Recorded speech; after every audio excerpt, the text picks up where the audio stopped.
আজি আমাৰ মাজৰে হেৰাই যায় জেঠা এই আমি স্বৰ্গৰত ৰেডি কৰিলোঁ স্বৰ্গৰত ৰেডি কৰা এই মৰ্মান্তিক দৃশ্যবোৰ আপোনালোক দেখাই দিয়াৰ ইচ্ছা নাই তথাপিতো অলপমান দেখাই দিছোঁ দেখা পাইছেনে কি একদম হৃদয় বিদাৰক ঘটনা আৰু জেঠাৰ ভৰিৰ তলত সেন্দুৰ দিয়া হ'ল সেন্দুৰ দি জেঠাৰ ভৰিৰ তলৰ চাপটো ৰাখি থৈ দিয়া হ'ব এই বগা কাগজ আনলাক বগা কাগজ আনি ধুনীয়াকৈ ভৰিৰ তলৰ দোকান ভৰিৰ তলৰে চাপটো ৰাখি থৈ দিয়া হ'ল দেখা পাইছেনে আৰু পৰিয়ালবৰ্গ শোকপ্ৰাপ্ত পৰিয়ালবৰ্গ সেৱা জনালে সকলোৱে সেৱা জনোৱা হ'ল আৰু এতিয়া কি কৰিব স্বৰ্গৰথত লৈ যোৱা হ'ব দেখা পাইছেনে এতিয়া আমাক জেঠাক স্বৰ্গৰথত উঠোৱা হ'ব এয়া স্বৰ্গৰথত উঠা হ'ল স্বৰ্গৰথত উঠাই উঠি আটাচৰে বহুত জেগাত ঘূৰা হ'ব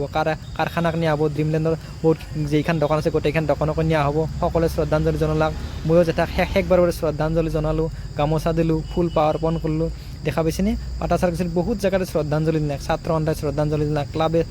শ্ৰদ্ধাঞ্জলি দিলাক বগৈ শ্ৰদ্ধাঞ্জলি দিলাক এতিয়া শিৱধামত লৈ অহা হৈছে শিৱধামতো সকলোৱে শ্ৰদ্ধাঞ্জলি দিলাক দেখা পাইছেনে গাইছ কিনি কম জেঠাৰ আত্মাই যে চিৰশান্তি লাভ কৰে ওম শান্তি।